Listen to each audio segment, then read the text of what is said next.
Welcome to you all to our YouTube channel. तो आज हम इस वीडियो में हमारी पाइथन सीरीज को कंटिन्यू करेंगे। वह अपना चैप्टर 8 फंक्शंस एंड रिकर्शंस डिस्कस करेंगे।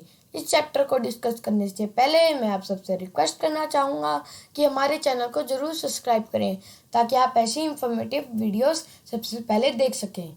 तो मैं आ चुका हूँ हमारे चैप्टर 8 वाले फोल्डर में और यहाँ पर राइट क्लिक करके ओपन विद कोड ऑप्शन पे क्लिक करूँगा। जैसे ही मैं ओपन विद कोड ऑप्शन पे क्लिक करूँगा तो जो हमारा फोल्डर है वो VS कोड में ओपन हो जाएगा, जैसे कि आप देख सकते हैं।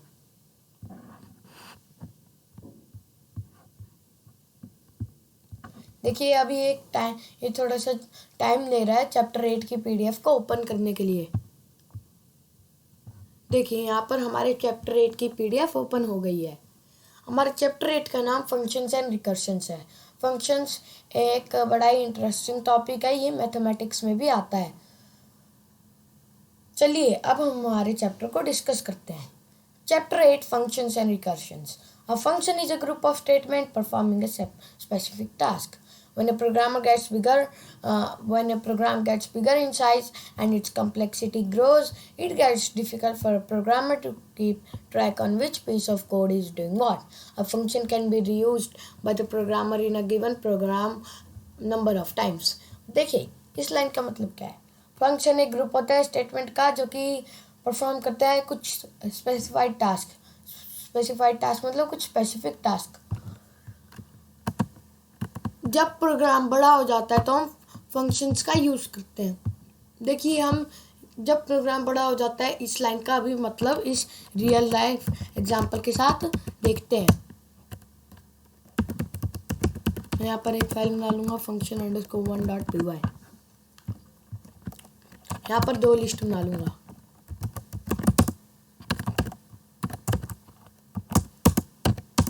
marks_1 जिसको हम ले लेते हैं 45, 78, 86 और 77। यहाँ पर हम इसकी परसेंटेज निकाल देते हैं।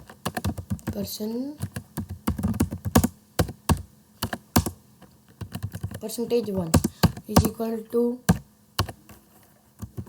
सम ऑफ marks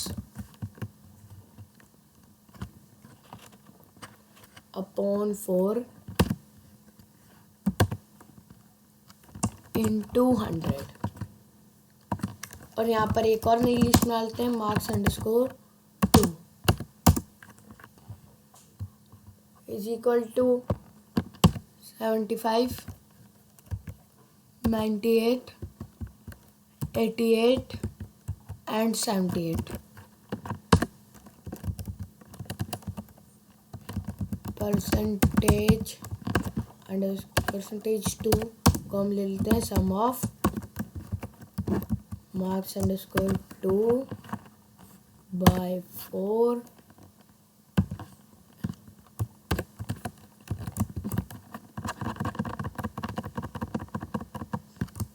into 100। देखिए हम यहाँ पर पहले में marks_1 लिख देंगे। देखिए अब हम समझते हैं कि इसका मतलब क्या है। यहाँ पर देखिए इसका मतलब ये है कि हमने दो लिस्ट बनाई है marks_1 और marks_2। हमने उनका परसेंटेज निकाला है। परसेंटेज है marks_1 के एलिमेंट्स का सम अपॉन में 4 into 100 और marks_2 एक नई लिस्ट बनाई है जो कंटेन करती है 78, 98, 88, 75 और उसकी परसेंटेज निकाली है। परसेंटेज होएगा सम ऑफ marks_2 अपॉन 4 into 100। देखिए अब हम यहाँ प्रिंट करते हैं परसेंटेज 1 और परसेंटेज 2। देखिए जो रिजल्ट है वो 7,150 और 8,475 है। हमें यहाँ पर 100 को रिमूव करना पड़ेगा तभी करेक्ट रिजल्ट आएगा।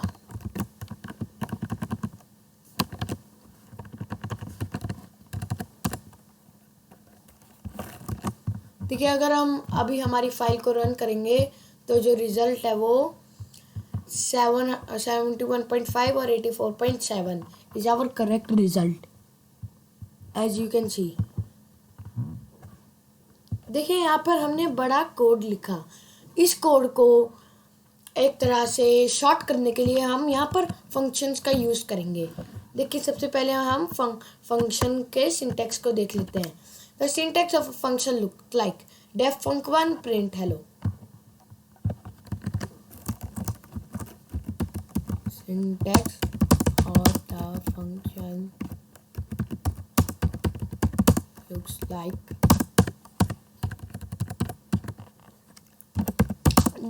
def हमारा फंक्शन है, def func1 देखिए हमने यहाँ पर func1 एक नया फंक्शन लिया है, रेशियो प्रिंट हेलो। देखिए यहाँ पर जो सिंटैक्स है वो def func1 प्रिंट हेलो। यहाँ पर हम प्रिंट हेलो की जगह कुछ भी लिख सकते हैं। तो देखिए अब हम डिस्कस करते हैं कि जो हमने एग्जाम्पल लिया है इसको एक तरह से स्मॉल कैसे किया जाए। तो हम यहाँ पर डेफ फंक्शन का यूज करेंगे। Def percent of marks ratio return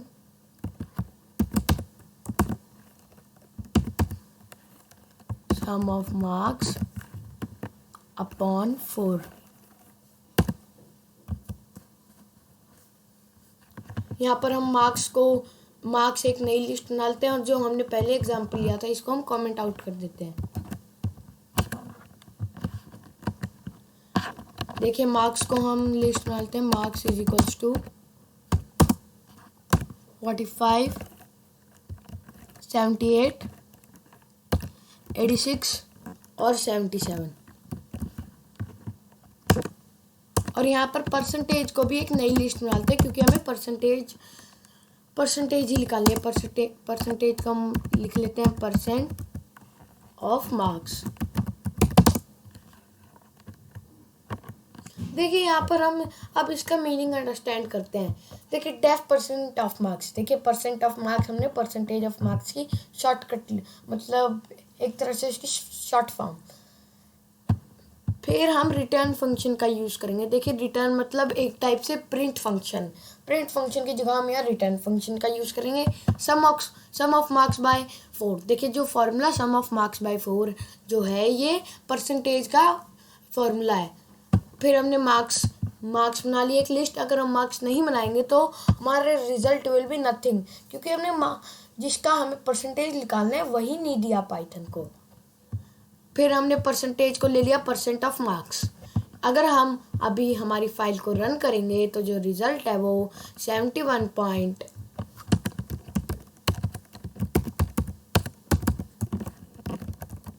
print percentage भी हमें लिखना पड़ेगा वरना हमारा कुछ भी रिजल्ट नहीं आएगा। अगर हम प्रिंट परसेंटेज लिख देते हैं तो 71.5 हमारा रिजल्ट है। देखिए यहाँ पर हम इस एग्जांपल को एक और बारी अच्छे से समझ लेते हैं। हमने डेफ फंक्शन का यूज़ किया परसेंट ऑफ मार्क्स हमने परसेंटेज ऑफ मार्क्स की जगह यूज़ किया है इस प्रोग्राम को थोड़ा सा मीनिंगफुल बनाने के लिए। फिर हमने प्रिंट फंक्शन की जगह रिटर्न फंक्शन का यूज़ किया है सम ऑफ मार्क्स बाय 4। देखिए हमने परसेंटेज ऑफ मार्क्स बाय 4 के फॉर्मूला को सम ऑफ मार्क्स बाय 4 लिया है। फिर प्रिंट फंक्शन की जगह हमने रिटर्न फंक्शन का यूज़ किया है। फिर हमने एक नई लिस्ट बनाई है मार्क्स की जिसका हमें परसेंटेज निकालना है। फिर हमने परसेंटेज को मान लिया परसेंट ऑफ मार्क्स जो कि यहाँ डेफ के साथ यूज़ किया गया था। अगर हम यहाँ डेफ के साथ परसेंटेज लिख देते हैं तो भी हमारा रिजल्ट 71.5 आएगा। फिर हमने प्रिंट परसेंटेज किया है, जो ये परसेंटेज है जो मार्क्स की परसेंटेज है वो यहाँ प्रिंट हो जाएगी। मैं उम्मीद करता हूँ कि आपको ये टॉपिक अच्छे से समझ आ गया होगा। अगर आपको अभी तक नहीं आया तो मैं आपको रिकमेंड करूँगा इस वीडियो को दोबारा देखने के लिए। This function can be called any number of times anywhere in the program. Function call. Whenever we want to call a function, we put name of the function followed by parentheses as follows. देखिए function function call हमारा अगला topic है। देखिए function call क्या होता है, जैसे कि फंक1 है फंक्शन कॉल। जैसे कि इस एग्जांपल में परसेंट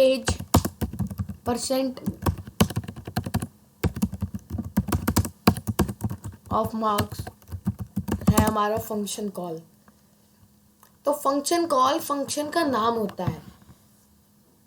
जब भी हम किसी भी फंक्शन को नेम करना चाहते हैं तो हम हमारा फंक्शन लिखते हैं, फिर हम ब्रैकेट्स लिखते हैं। Function definition, the part containing the exact set of instructions which are executed during the function cell। देखिए फंक्शन डेफिनेशन वो पार्ट है जो कि इंस्ट्रक्शंस कंटेन करता है, जो कि हमारे फंक्शन कॉल एग्जीक्यूट करवाते हैं। देखिए यहाँ पर जो फंक्शन कॉल है वो return sum of marks by 4 is our function call, function result। Here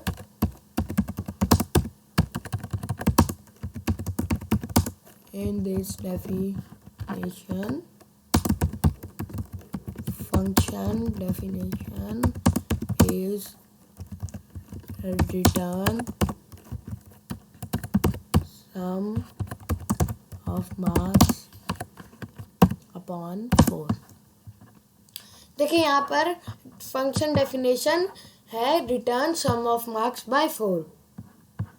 देखिए हम नोट्स की तरफ दोबारा वापस आ जाते हैं। Quick quiz, write a Python program to greet a user with good day using functions. देखिए हम यहाँ पर एक नई फाइल बना लेंगे 02_quick_quiz.py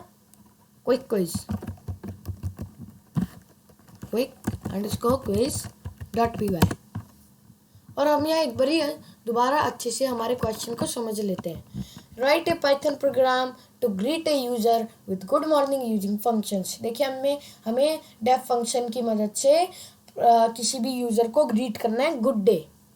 तो यहाँ पर हम सबसे पहले डेफ फंक्शन का यूज करेंगे, फिर greet function, greet of name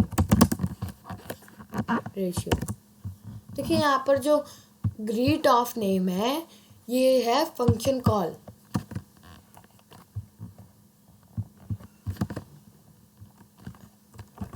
Here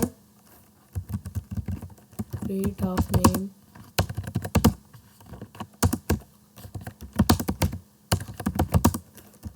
is the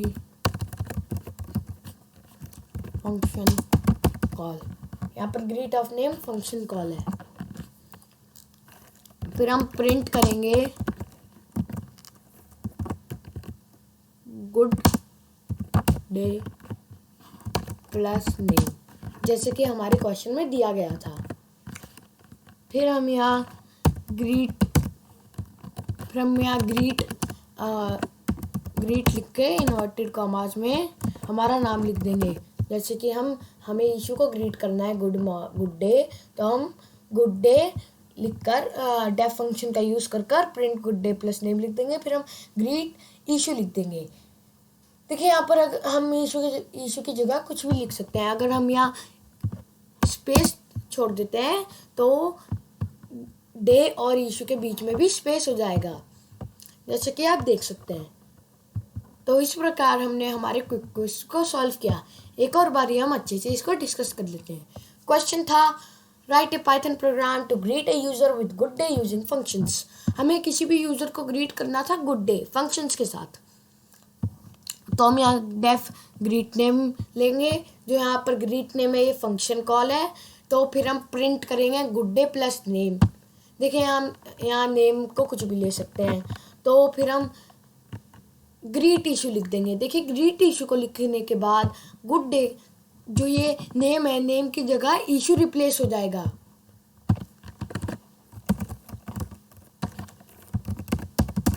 after using greet issue name is replaced by issue। देखिए ग्रीट इशू यूज करने के बाद जो नेम है वो इशू के द्वारा रिप्लेस किया जाता है। मैं उम्मीद करता हूँ कि आपको ये क्विक क्विज समझ में आ गया होगा। तो हम यहाँ अब हमारे नोट्स की तरफ मूव करते हैं. Type of functions in Python. There are two type of functions in Python. Built-in functions, user-defined function. Built-in function already present in Python. User-defined function defined by the user. देखिए, जैसे कि हमने पिछली videos में modules देखा था. Modules के भी टू टाइप होते हैं, बिल्ट इन मॉड्यूल्स और एक्सटर्नल मॉड्यूल्स. वैसे ही फंक्शन के भी टू टाइप होते हैं, बिल्ट इन फंक्शन और user defined function. Built in function वो फंक्शन होते हैं जो कि पाइथन में ऑलरेडी प्रेजेंट होते हैं, लेकिन यूज़र डिफाइंड फंक्शन जो कि हम डिफाइन करते हैं. जैसे कि यहाँ पर प्रिंट हमने डिफाइन किया, यहाँ पर डेफ ग्रीट नेम, ये डेफ जो है वो बिल्ट इन फंक्शन है.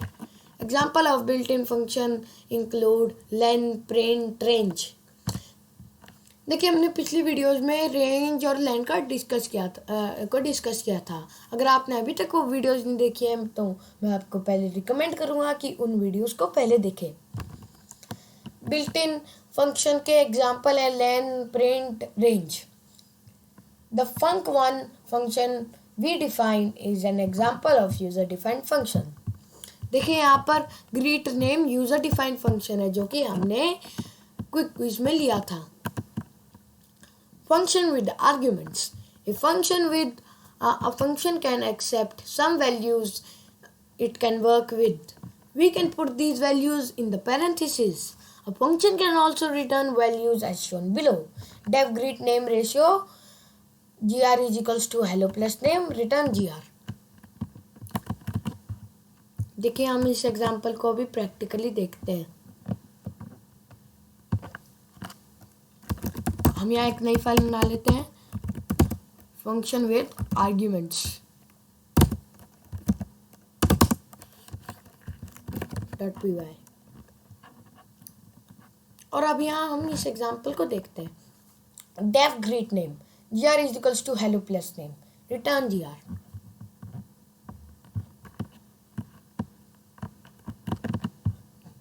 देखिए, हम यहाँ def greet name gr is equals to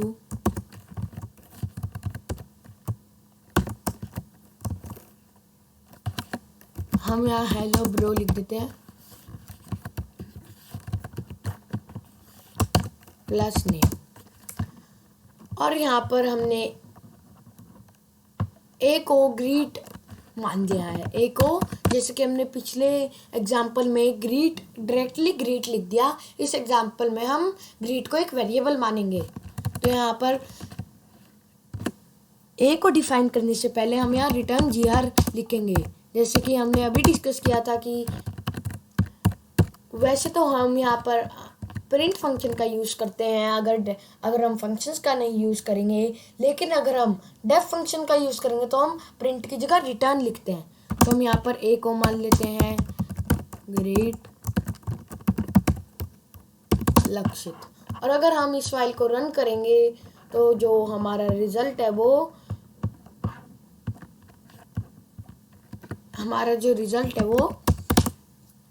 आएगा हेलो ब्रो लक्षित.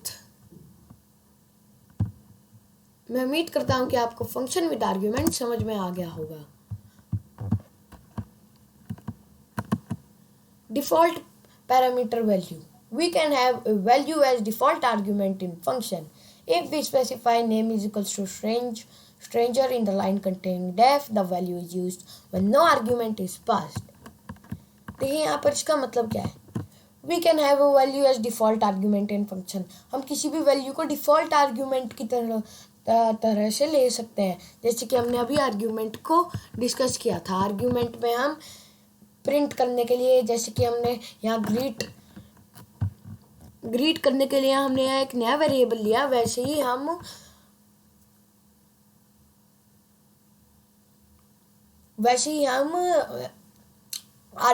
डिफ़ॉल्ट आर्ग्यूमेंट ले सकते हैं. जैसे कि डिफ़ॉल्ट आर्ग्यूमेंट यहाँ पर ग्रीट इशू होएगा, जो हमने एग्जांपल लिया था. अगर हम ए इज इक्वल्स टू ग्रीट लक्षित ना लें, सिंपली ग्रीट लक्षित लें, तो ग्रीट लक्षित डिफ़ॉल्ट आर्ग्यूमेंट होएगा जो कि किसी के अंडर नहीं है. For example def greet name is equals to stranger function of the body. देखिए मैं यहाँ पर एक नई फाइल बना देता हूँ, default underscore argument dot py, और यहाँ पर हम डिफॉल्ट आर्ग्यूमेंट्स को डिस्कस करते हैं। तो थोड़ा सा साइज इंक्रीज कर लेते हैं, जैसे कि हम डेफ ग्रीट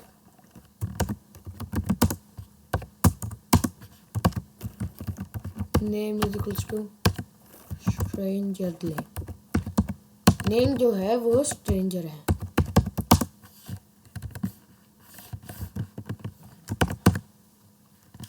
फिर हम यहाँ प्रिंट करें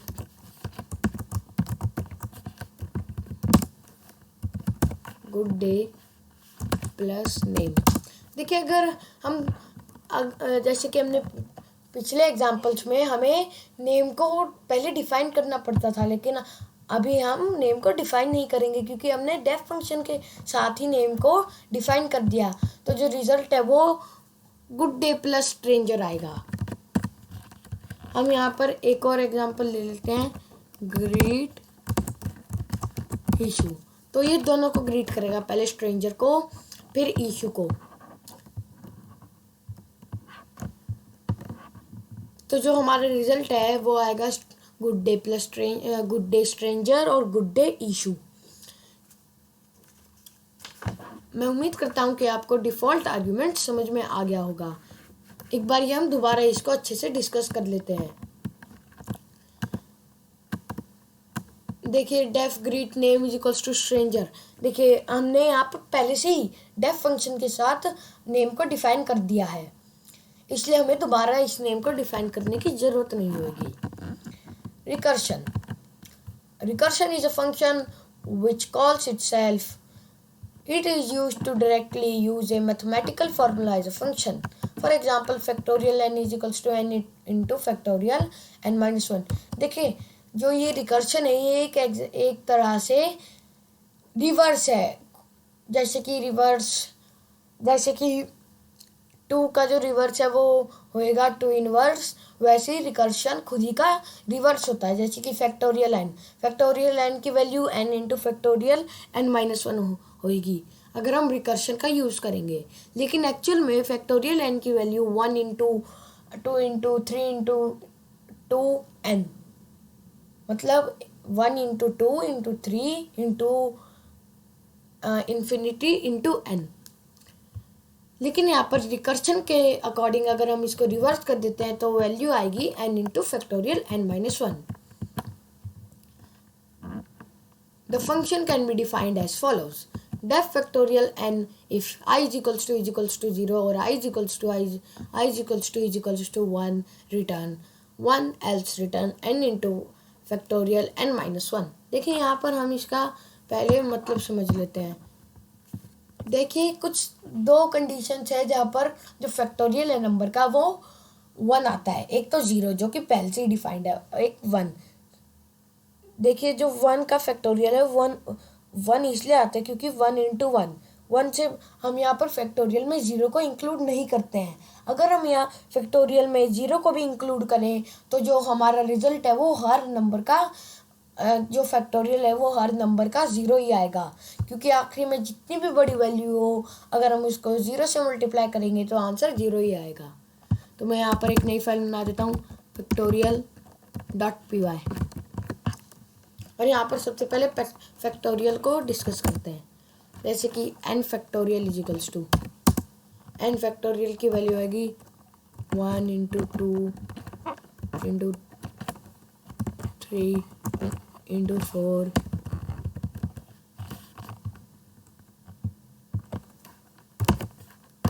इंटू n। देखिए जैसे कि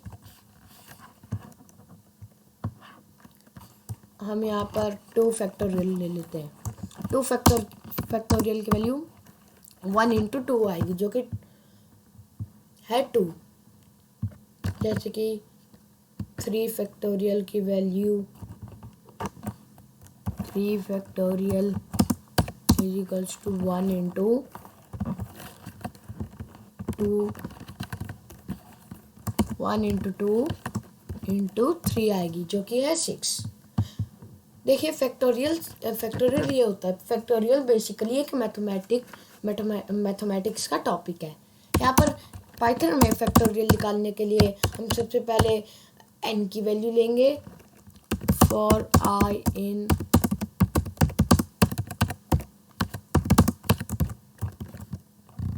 range n ratio product is equal to product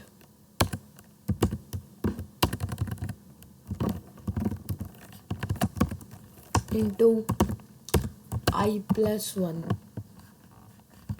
print product।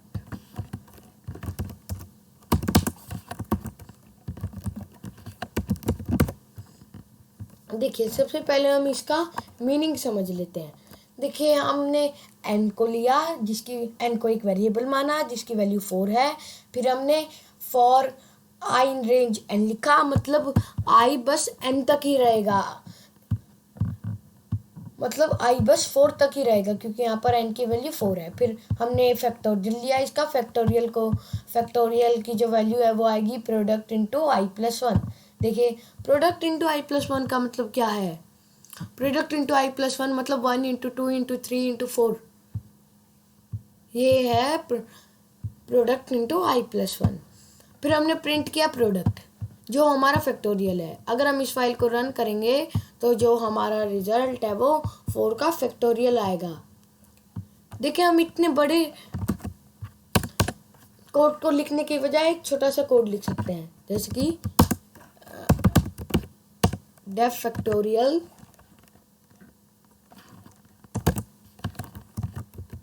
Underscore iter of n product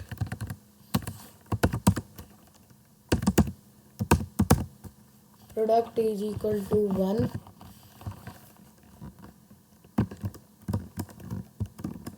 for I in range n ratio product is equal to product into I plus 1 return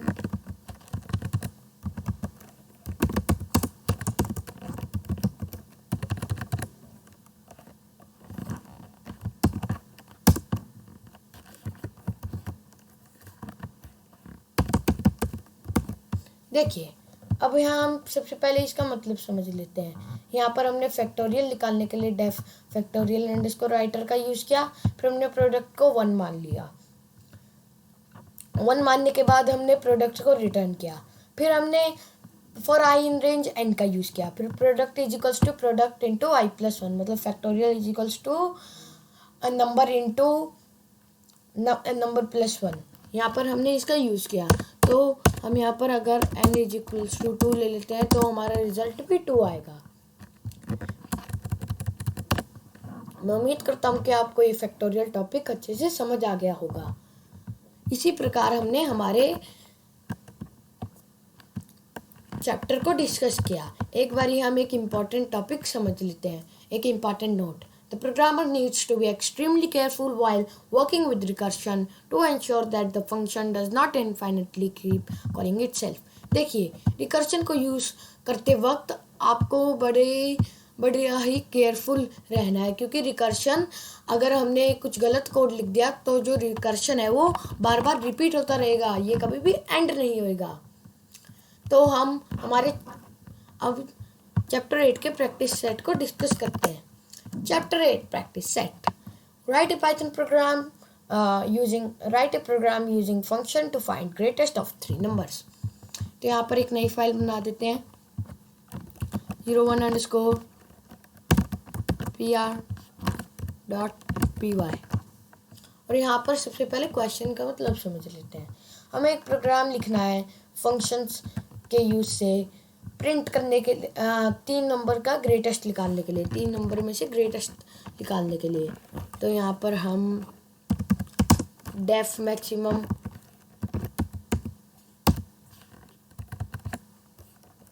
maximum of num1 num2 और num3 ratio. फिर हम तीनों का comparison करवाएंगे एक दूसरे से। सबसे पहले हम num1 और num2 का करवा देते हैं। If num1 is greater than num2 ratio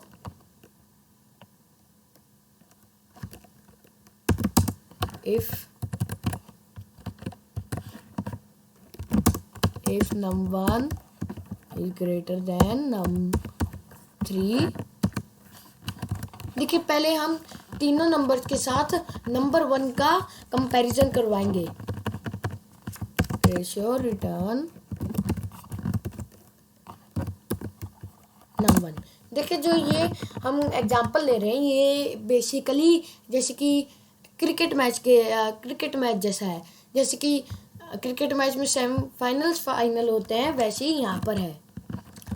else ratio return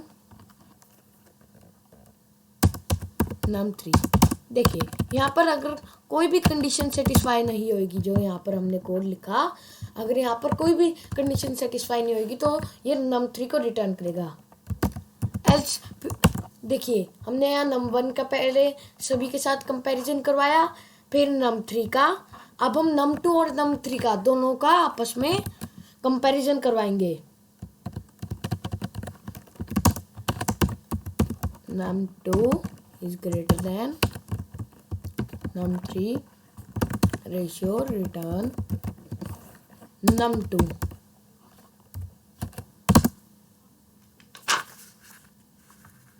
else ratio return num3 else ratio return num3। देखिए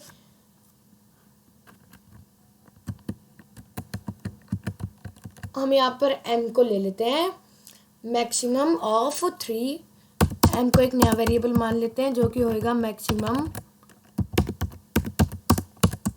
ऑफ, ले लेते हैं 32, 5 और 6। फिर हम प्रिंट करते हैं मैक्सिमम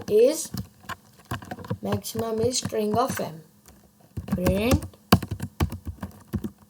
देखिए मैं यहाँ पर पहले पूरा कोड लिखूंगा, जैसे ही मैं कोड लिखूंगा मैं आपको ये एक्सप्लेन करूंगा कि ये आया कैसे और आया क्यों।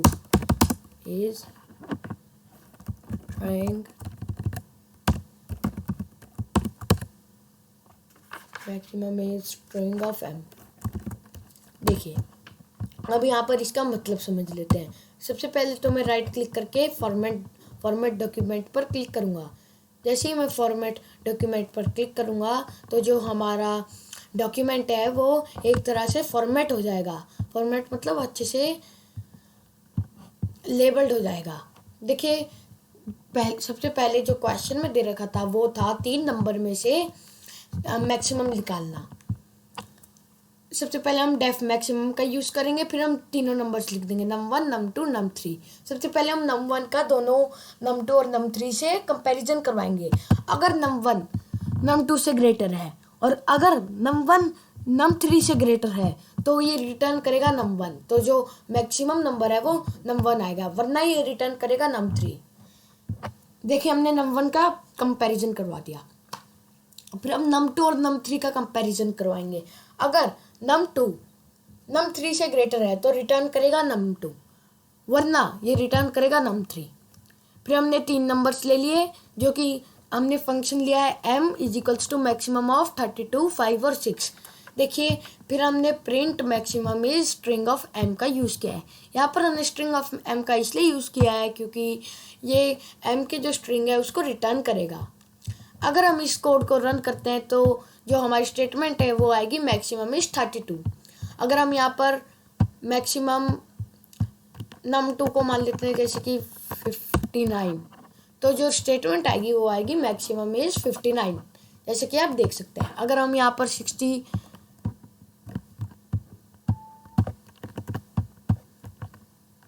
69 ले लेते हैं तो जो रिजल्ट आएगा वो आएगा maximum is 69।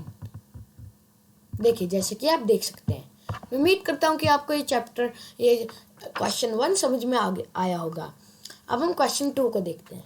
Right a Python program using function to convert Celsius to Fahrenheit. तो यहाँ पर हम एक नई फाइल बना देते हैं 02_pr.py और यहाँ पर क्वेश्चन को सॉल्व करते हैं।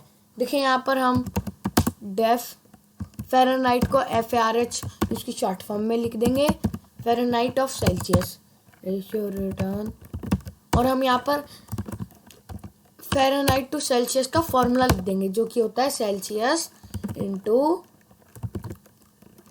9/5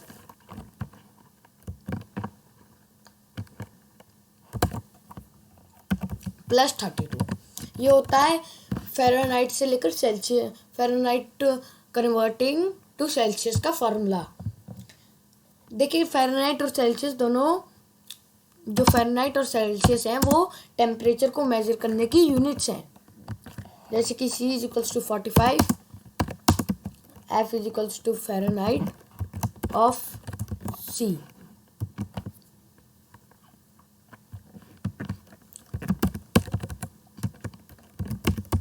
print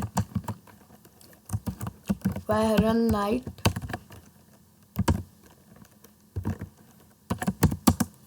is string of F। देखिए आपको इंट की जगह यहाँ पर स्ट्रिंग का यूज करना पड़ेगा क्योंकि ये स्ट्रिंग ही एक्सेप्ट करता है, ना कि इंटीजर्स।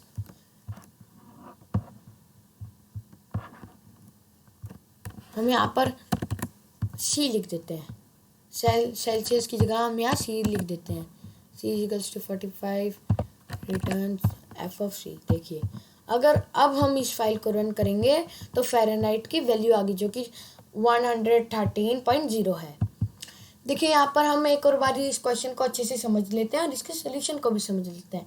क्वेश्चन में हमें फ़ारेनहाइट टेम्परेचर से सेल्सियस टेम्परेचर से फ़ारेनहाइट टेम्परेचर में कन्वर्ट करने के लिए दे रखा था। तो हम डेफ फ़ारेनहाइट C लिखेंगे, मतलब ये सेल्सियस से फ़ारेनहाइट में कन्वर्ट करेगा। फिर हम सेल्सियस से फ़ारेनहाइट वाला फार्मूला लिख देंगे। फिर हम यहाँ पर सेल्सियस को लेते हैं 45, तो जो हमारा रिजल्ट है वो आएगा, आवर रिजल्ट इज 113। इसी प्रकार हमने हमारे क्वेश्चन नंबर 2 को सॉल्व किया। अब हम क्वेश्चन 3 को सॉल्व करेंगे। How do you prevent Python print function to print a new value at the end, at the line end? तो हम यहाँ पर एक नई फाइल बना देते हैं 03_pr.py और हम यहाँ पर सबसे पहले print hello end is equals to print how are you.